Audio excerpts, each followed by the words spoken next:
The power of a positive attitude, सकारात्मक सोच की शक्ति आपकी सफलता का रास्ता। Roger Fritz. आज के इस ऑडियो बुक के आर्टिकल में हम पढ़ेंगे प्रभावशाली लीडर कैसे होते हैं। तो इसका जवाब है, इस अध्याय का शीर्षक है प्रभावशाली लीडर सकारात्मक होते हैं, यानी पॉजिटिव एटीट्यूड वाले होते हैं। तो क्या है पॉजिटिव एटीट्यूड और उन प्रभावशाली लीडर और उनके सकारात्मक सोच, यानी जो पॉजिटिव अप्रोच है और पॉजिटिव जो थिंकिंग है, उसके बारे में हम जानने का प्रयास करेंगे। तो पछतावे के साथ पीछे देखना खतरनाक है और स्वयं हारने वाली एक आदत है, क्योंकि यह एक सकारात्मक सोच को रोकता है। इससे आगे बढ़िए। लीडर सफलता और असफलता से क्या सीखते हैं, वह उनकी सोच से निर्धारित होता है। यानी किसी भी प्रकार का लीडर, यहाँ लीडर केवल राजनीति विषय से संबंधित नहीं, चाहे हम अर्थशास्त्र लें, खेल लें या विज्ञान लें या किसी भी विधा, चाहे कला लें, इन सभी में एक प्रभावशाली लीडर यानी एक नेतृत्वकर्ता जो होता है, वह किस प्रकार सकारात्मक और नकारात्मक चीज़ों के बीच जो सकारात्मक चीज़ को चुनकर और सफलता को प्राप्त करता है, उसके बारे में जानेंगे। सफल लीडर के लक्षण, यानी सफल लीडर के क्या लक्षण हैं। अगर ये लक्षण आप में हैं तो आप सफल लीडर बन सकते हैं और अपने समाज को और अपने जितने भी समूह और वरन संपूर्ण पृथ्वी को, संपूर्ण विश्व को एक नए धरातल की ओर, एक नए प्रकाश की ओर, एक नए प्रतिबिंब की ओर ले जा सकते हैं। एक पल के लिए देखें कि कैसे एक सकारात्मक सोच सफल नेताओं को प्रभावित करती है। पहला है, उनमें हताशा को झेलने की क्षमता होती है। वे दूसरों की सहभागिता को प्रोत्साहित करते हैं, यानी दूसरे अगर जो भी उनमें सहभाग करते हैं उसको भी प्रोत्साहित करते हैं। अगला है, वे हमेशा अपने आप से सवाल पूछते हैं कि मैंने क्यों गलती की, या मैं क्या इसमें और इम्प्रूव कर सकता था। इस तरह के सवाल जो खुद से पूछना चाहिए वो पूछने का प्रयास करते हैं। वे साफ सुथरी प्रतियोगिता करते हैं, यानी प्रतियोगिता भी एक साफ सुथरी और निष्पक्ष, जिसमें पारदर्शिता भी रहती है। वे बदला लेने की भावना पर नियंत्रण रखते हैं, यानी अधिक से अधिक बदला न लेने की प्रवृत्ति उनमें पनपती है। वे बिना फूले समय खुश होते हैं, यानी ऐसा नहीं कि खुशी में एकदम पूरा खुश हो जाते हैं और दुख में एकदम पूरा दुखी ही हो जाते हैं। तो वो बीच यानी मध्यम मार्ग अपनाने का बात करते हैं, जिस मध्यम मार्ग को महात्मा जो है बुद्ध ने भी कहा था। वे बिना दुखी हुए हारते हैं। वे या तो जीतते हैं या सीखते हैं, कभी हारते नहीं हैं। वे कानूनी, नैतिक और सच्चे प्रतिबंधों को स्वीकार करते हैं, यानी किसी प्रकार का, जाहिर सी बात है, एक भौगोलिक सीमा और एक राष्ट्र के अंतर्गत आज के इस वैश्वीकरण के दौर में भी कानूनी, नैतिक और सच्चे प्रतिबंध जो होते हैं उनको भी वह स्वीकार करते हैं। ऐसा नहीं कि अपने प्रोडक्ट को या अपनी जो भी कंपनी है या अपनी जो भी क्षेत्र है उसके लिए हम नैतिक मूल्यों की पराकाष्ठा को समाप्त ही कर देते हैं, तो ऐसा नहीं करते हैं। अपने आप में विश्वास रखें। सकारात्मक सोच का सार अपने आप में विश्वास करने में, यानी खुद में विश्वास, आत्मविश्वास करने में है। इस बदलते समय में किसी भी चीज़ के बारे में पूरी तरह निश्चित होना संभव नहीं है। सिर्फ वे ही लोग अपनी सोच के बारे में निश्चित होते हैं जो परम निराशावादी होते हैं। यानी जो परम निराशावादी है वो सोच के बारे में एकदम निश्चित होते हैं, लेकिन हम अपनी सोच के बारे में समय समय के साथ उसमें बदलाव करते रहना भी आवश्यक है, क्योंकि बदलते समय और परिस्थिति में जो बातें कल सही थी हो सकता है आज गलत हों, या जो बातें कल गलत थी हो सकता है किसी विशेष समय में सही हो, तो उनको भी हमें ध्यान रखना चाहिए। और कहते हैं कि स्थिति खराब होने वाली है। कुछ हद तक यह खुद को पूरा करने वाली भविष्यवाणी है, क्योंकि नकारात्मक सोच संक्रामक होती है, यानी एक व्यक्ति से दूसरे व्यक्ति में भी फैलता है नकारात्मक सोच। किसी चीज़ को असंभव मानने से वे वैसी हो जाएगी, यानी असंभव ही हो जाएगी। यह छोटी सी कहानी हॉट डॉग बेचने वाले आदमी शायद सन 1930 में लिखी गई थी, लेकिन यह आज भी सही है। एक आदमी था, ध्यान से इस कहानी को सुनना है। एक आदमी था जो सड़क के किनारे रहता था और हॉट डॉग बेचा करता था। उसे सुनने में तकलीफ थी, इसलिए उसके पास रेडियो नहीं था। उसे देखने में तकलीफ थी, इसलिए अखबार नहीं पढ़ता था, लेकिन वह अच्छे हॉट डॉग बेचता था। वह सड़क के किनारे खड़ा हो गया और चिल्लाने लगा, मिस्टर, एक हॉट डॉग खरीदें। और लोगों ने खरीदा। उसने अपने मीट और बन का ऑर्डर बढ़ा दिया। अपने व्यापार का ख्याल रखने के लिए उसने और भी बड़ा स्टोव खरीद लिया। अंत में उसका बेटा कॉलेज से आकर उसकी मदद करने लगा। तब कुछ हुआ। उसके बेटे ने कहा, डैड, क्या आप रेडियो नहीं सुनते? क्या आप अखबार नहीं पढ़ते? यूरोप की हालत बहुत ख़राब है, घरेलू हालत और भी ख़राब है। तब उसके पिता ने सोचा, मेरा बेटा कॉलेज गया है, वह अखबार पढ़ता है, रेडियो सुनता है, उसे सही पता होगा। इसलिए उसके पिता ने मीट और बन का ऑर्डर छोटा कर दिया। वह अब सड़क के किनारे खड़ा होकर हॉट डॉग नहीं बेचता था और रात भर में उसके हॉट डॉग की बिक्री कम हो गई। तुम सही थे बेटे, पिता ने बेटे से कहा। हम सच में ग्रेट डिप्रेशन के बीच में हैं। हवा में इतना दुख भरा हो तो लोग देख नहीं पाते कि उनके आगे क्या है। वे अज्ञात में जाने से डरते हैं। उन्हें सहारा चाहिए कि वे प्रतिबद्ध होने के पहले लड़खड़ाकर गिर न जाएं और अपनी गर्दन न तोड़ लें। इस तरह की स्थिति में नियति के नियम को याद रखें। सम्मान भले चला जाए पर गुमनामी हमेशा के लिए है। अनिश्चितता कई लोगों को उनके रास्ते में रोक देगी, जबकि कई लोग इसे सामान्य जिंदगी का हिस्सा मानकर चलेंगे। हम किसी भी समय निश्चितता की मांग नहीं कर सकते, क्योंकि निश्चित चीज़ें वास्तविक जिंदगी में नहीं होती। जैसे वे रेस ट्रैक में नहीं होती, कहीं भी निश्चितता नहीं है, सिर्फ संभावना है। आत्मविश्वासी लोग गिनते हैं कि ये संभावनाएं समय आने पर उनके हित में काम करेंगी। इस तरह के विश्वास के साथ आप किसी चीज़ पर या इंसान पर निर्भर नहीं रहते। आप सुरक्षा की गारंटी पर निर्भर नहीं रहते। आप अपने आप पर और जिन चीज़ों पर विश्वास है उस पर निर्भर रहते हैं। आप अपना रास्ता खुद बनाते हैं।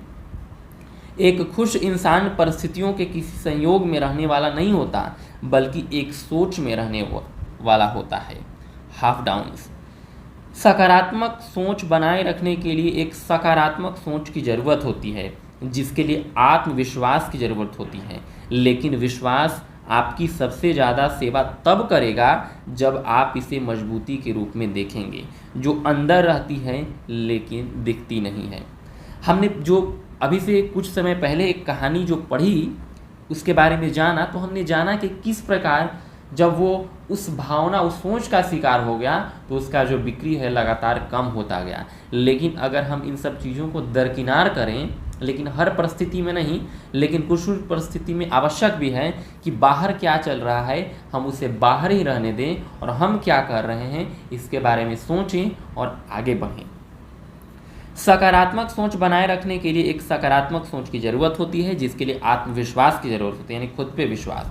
लेकिन विश्वास आपकी सबसे ज़्यादा सेवा तब करेगा जब आप इसे मजबूती के रूप में देखेंगे, जो अंदर रहती है लेकिन दिखती नहीं है।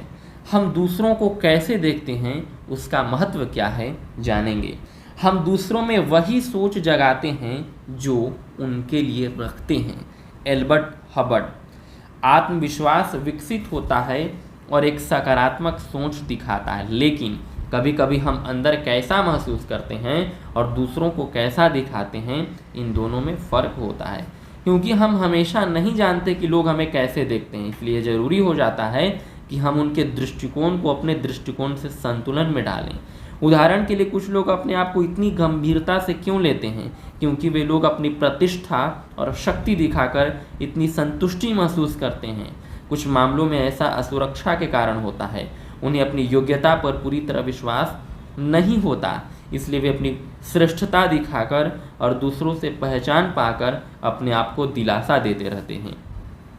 घमंड दूसरा कारण है। हम सभी महत्वपूर्ण दिखना चाहते हैं, लेकिन बेवकूफ़ दिखते हैं जब हमारे अहंकार नियंत्रण में नहीं होते।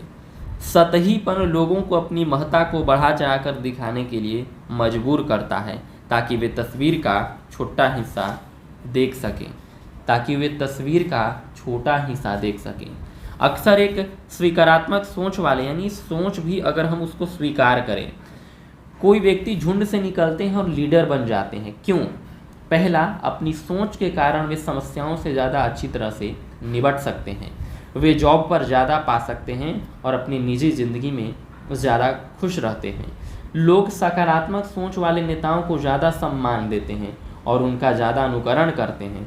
जब उनके पास शक्ति होती है वे इसका इस्तेमाल करेंगे, इसलिए नहीं कि वे सोचते हैं कि वह बहुत विशेष हैं, वे इसका इस्तेमाल इच्छित परिणाम पाने के लिए करते हैं। वे यह नहीं मानते कि उनके लीडर बनने से दूसरे छोटे हो जाते हैं। हम बिंदु पर प्रकाश डालने के लिए अपने ऑफिस में यह नोट अपने पास डाल लें। इसमें लिखा होगा, केवल 2 तरह के लोग चाटुकारिता के शिकार हो जाते हैं, मर्द और औरत। यह एक अच्छा आइडिया है कि कभी कभी इधर उधर देख लिया जाए कि हमारे पैर धरती पर और सिर बहुत ज़्यादा आकाश में हैं या नहीं। जो युवा इंसान अपने आप को बहुत गंभीरता से लेता है उससे ज़्यादा बेकार एक ही चीज़ होती है, वे बुजुर्ग इंसान जो यही काम करता है, हालांकि उसे बेहतर चीज़ों की जानकारी होनी चाहिए।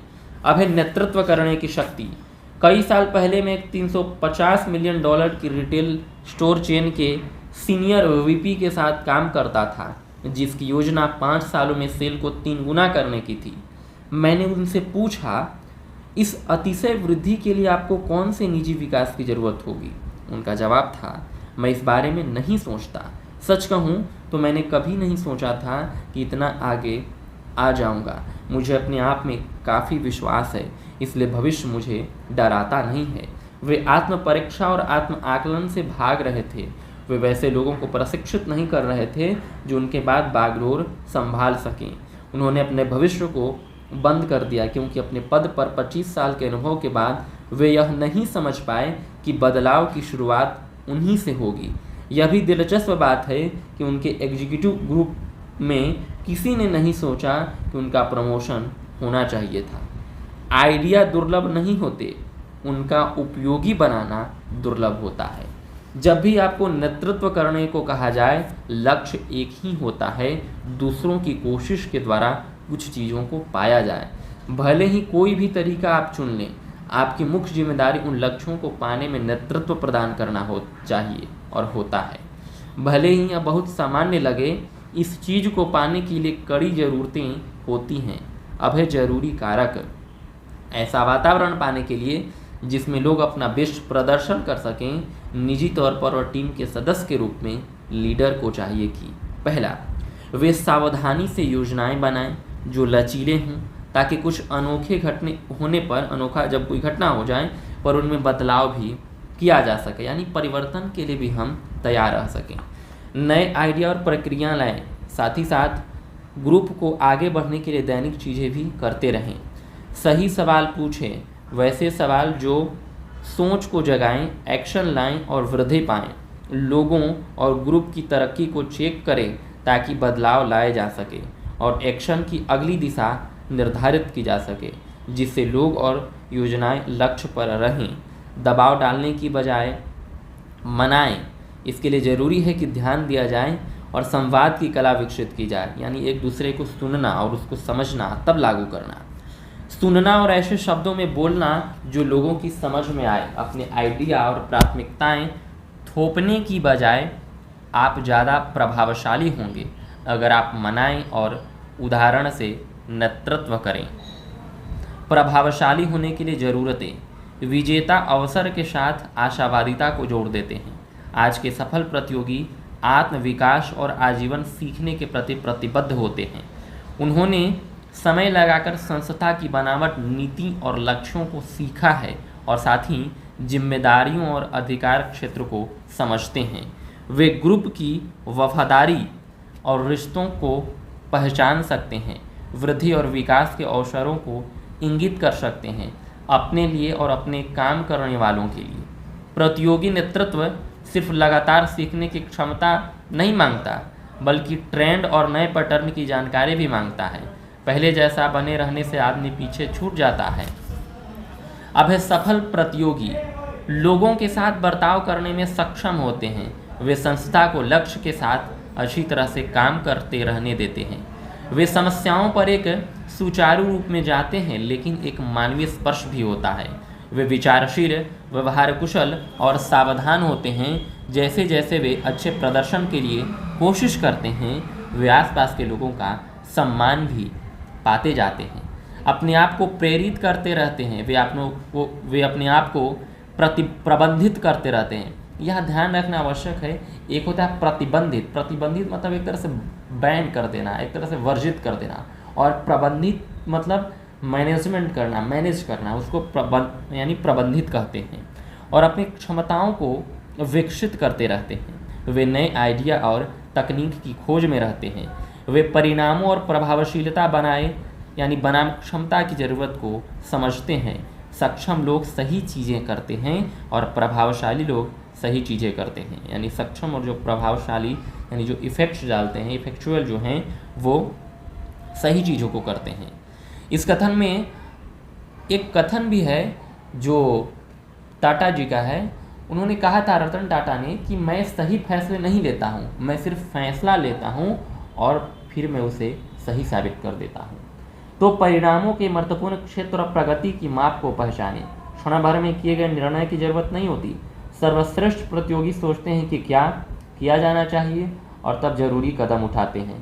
भले ही यह कितना अजीब लगे, पर बहुत सारे लोग इस बारे में स्पष्ट तस्वीर नहीं रखते कि जॉब की ज़रूरत क्या है। इस छोटे से अभ्यास से जानें कि आपके प्रदर्शन की प्राथमिकताएं क्या क्या हैं। इस सवाल का जवाब देखें, मुझे कौन से काम करने के पैसे मिले हैं। हर चीज़ के लिए 4 शब्द से अधिक इस्तेमाल न करें। बढ़ाओ या संतुष्ट करो जैसे निर्देशक संकेत न दें। लक्ष्य लिखते समय यात्राएं और समय न लिखें। अपनी लिस्ट को 8 चीज़ों तक सीमित रहें। पहला, इन चीज़ों का इस मापदंड के तहत मूल्यांकन करके आप परिणाम देख सकते हैं। पहला है, वे आउटपुट दिखाते हैं या इनपुट। आउटपुट यानी उसका बाह्य परिणाम, और जो इनपुट होता है जो उसमें निवेश करते हैं। क्या वे आपकी पोजीशन का यानी आपकी स्थिति का जरूरी हिस्सा है। क्या वे आपके अधिकार और जिम्मेदारी की सीमाओं के अंदर आते हैं। क्या वे इतने कम हैं कि आपकी जॉब के सार के साथ न्याय कर सकें, लेकिन इतने भी कम नहीं है कि योजना बनाना कठिन हो जाए। क्या वे किसी और की जिम्मेदारी में दखल करते हैं या कहीं दखल ही नहीं करते जिससे कोई भी इच्छित परिणाम के लिए उत्तरदायी न हो। क्या वे सीधे खड़े होते हैं ताकि आपके परिणाम आपसे नीचे और ऊपर के लोगों के साथ मिलाप करते हैं। क्या वे क्षैतिज रूप में रहते हैं ताकि आपके समान लोगों के साथ आपके परिणाम मिलाप कर सकें। क्या आप एक प्रतियोगी नेता हैं। खतरा न उठना सबसे बड़ा खतरा है, यानी खतरा को अगर हम नहीं उठाते हैं तो यह सबसे बड़ी खतरा है। बहुत पहले पीटर ड्रकर ने हमें इस संकल्पना से परिचित कराया कि लीडर को इन गुणों से पहचाना जा सकता है। लीडर एक प्रोजेक्ट को यह पूछकर शुरू करते हैं क्या किया जाना है, भले इसके कि मुझे किस चीज़ की ज़रूरत है। लीडर अक्सर पूछते हैं मेरे संगठन के लक्ष्य क्या क्या हैं और कौन सी चीज़ संतोषजनक प्रदर्शन में आती है और लाभ में जुड़ती है। लीडर अपना प्रतिरूप नहीं चाहते। वे कभी नहीं पूछते क्या मैं इस इंसान को पसंद या नापसंद करता हूँ, लेकिन वे कभी खराब प्रदर्शन बर्दाश्त नहीं करते हैं। लीडर उन लोगों से नहीं डरते जिनमें वे क्षमताएं हैं जो उनमें खुद नहीं हैं। मेरा मानना है कि ड्रकर के निष्कर्ष प्रतियोगिता में एक व्यवहारिक परिभाषा में मान्य है। कोशिश करके देखें। ऊपर की पंक्तियों में लीडर के बदले प्रतियोगी शब्द इस्तेमाल करें और देखें कि मेरा क्या मतलब है। अब ध्यान देने की कला का दिखावा नहीं कर सकते। आप कितना भी कोशिश कर लें पर ध्यान देने की कला का दिखावा नहीं कर सकते। निराशावादी कहते हैं कि लोग उतना ध्यान नहीं रखते जितना पहले रखते थे। दूसरे लोग कहते हैं कि लोग बहुत ज़्यादा ध्यान रखते हैं, खासकर अपने आप का। मामले को जटिल बनाने के लिए सामाजिक वैज्ञानिक मानते हैं कि कई सवालों के जवाब नहीं हैं। उदाहरण के तौर पर हम कैसे सीखते हैं, हम इसे कब दिखाते हैं, ध्यान देने वाले लोग कौन हैं, क्या यह बिजनेस पर काम करता है, क्या ध्यान देना सिखाया जा सकता है। जैक बिस्ली जॉर्जिया साउथर्न कॉलेज के फैमिली एंड चाइल्ड स्टडीज के प्रोफेसर कहते हैं कि ध्यान रखने की कला इंसान को देखने की इच्छा से जुड़ी होती है और वे वैसा ही करते हैं। बिस्ली पारिवारिक मामलों में कॉरपोरेट कंसल्टेंट विश्वास करते हैं कि ध्यान देना एक कला है और ध्यान देने की कला सीखना एक आजीवन प्रक्रिया है। अगर आप पर बचपन में किसी ने ध्यान नहीं दिया तो आप वयस्क होने पर ध्यान देना सीख सकते हैं। दरअसल बच्चे का ध्यान रखने से जुड़ी कई तकनीकें अधिकतम उत्पादन क्षमता और रिश्ते सुधारने से भी जुड़ी रहती हैं। अगर आप अपनी ध्यान की क्षमता बढ़ाना चाहते हैं तो प्रोफेसर बिस्ली ये तकनीकें देते हैं। पहला, उन स्थितियों को देखें जब आपकी या उनकी टीम हार रही है। दूसरा, रोड मॉडलिंग कैरियर सिर्फ बच्चों के लिए ज़रूरी नहीं है कि दोनों माता पिता ध्यान देते, बल्कि जो कर्मचारी यह देखते हैं कि उनके मैनेजर ध्यान देते हैं वे भी ज़्यादा काम करते हैं। किसी का दम न निकाल दें, यानी इतना काम न लें। ध्यान देना एक हिस्सा यह भी है कि कब दूरी रखी जाए। इंसान के ध्यान और ज़रूरत के लिए वह दें जो ज़रूरी है, लेकिन यह काम ज़्यादा न करें। दूसरों के लिए वह न करें जो वे अपने लिए करते हैं। अगर आप बहुत ज़्यादा करते हैं तो लोग आपकी और आपकी क्षमताओं की कद्र नहीं करेंगे। इतना ध्यान दें कि लोग तार्किक परिणाम से सीखें। आप लोगों को बता सकते हैं कि क्या होगा, लेकिन उन्हें विश्वास करने के लिए खुद अनुभव करना होगा। अपनी ज़रूरतों को काबू में रखें। ध्यान देना आत्म अभिमान से आता है। जो लोग अपने आप से और अपनी क्षमताओं से संतुष्ट हैं उन्हें उतना संघर्ष नहीं करना पड़ता जितना वे लोग करते हैं जिन्हें पता नहीं होता आखिर वे क्या हैं और किस चीज़ के लिए खड़े हैं। दूसरों का विकास और अपनी ज़रूरतों को काबू में रखने का तरीका है उन्हें अपनी क्षमता का विकास करने का मौका दे, तब वे सारा श्रेय ले सकते हैं। अंत में अपना ध्यान रखना स्वार्थ नहीं है। आप दूसरों का ख्याल नहीं रख सकते अगर आप अपना ख्याल नहीं रख सकते। यानी अगर आप दूसरों को ख्याल रखना पसंद करते हैं तो आपको पहले अपना ख्याल रखना भी ज़रूरी है। अब ध्यान का दिखावा करना अपना नुकसान करने जैसा। मार्क ट्वेन की सलाह है कि अगर आप सच कहते हैं तो आपको याद रखने की ज़रूरत नहीं है। यह कब तक मुमकिन है कि आप ध्यान रखने का दिखावा कर सकें? अगर आप लोगों को अर्थपूर्ण काम करने की चुनौती नहीं दे पाते। दूसरा, अच्छा काम करने पर उनकी तारीफ नहीं करते। तीसरा, उनकी भलाई के लिए गए निर्णयों को साथ नहीं देते। चौथा, उनकी ज़रूरतें क्या हैं और उनकी ज़रूरतों के बारे में क्या सोचते हैं इसके फ़र्क पर ध्यान नहीं देते। मैनेजर अपने भले के लिए ही ध्यान से सोचते हैं कि मैनेजमेंट में रहने के पीछे उनका ध्येय क्या है। उन्हें खुद से पूछना चाहिए कि वे लोगों के भले में रुचि रखते हैं या नहीं। अगर उनका ईमानदारीपूर्ण उत्तर नहीं है या मैं निश्चित नहीं हूँ तो दिखावे से लाभ नहीं होगा। सीधी सी बात है कि ध्यान रखने का दिखावा नहीं किया जा सकता। अगर आपको इस पर शंका है तो खुद से पूछें, जिन नकली लोगों को मैं जानता हूँ उनमें किसके पीछे जाऊँ। तो इस तरह हमने पढ़ा the power of a positive attitude का एक अहम भाग, जिसमें बताया गया है कि प्रभावशाली लीडर क्या होते हैं और किस प्रकार अपने वे निर्णयों के माध्यम से, सकारात्मक सोच के माध्यम से वे परिस्थिति में परिवर्तन भी लाते हैं और एक नई गति देते हैं ताकि वे अपनी क्षमताओं को आगे बढ़ा सकें, सफलता को पा सकें और इसी तरह अपने आप को एक नई ऊंचाइयों तक ले जा सकें। बहुत बहुत धन्यवाद। इसी तरह देखते रहिए हमारे इस YouTube चैनल को और लाइक, सब्सक्राइब और शेयर भी ज़रूर कीजिए इस ऑडियो बुक को अधिक से अधिक लोगों के पास। बहुत बहुत धन्यवाद। The power of a positive attitude, सकारात्मक सोच की शक्ति आपकी सफलता का रास्ता।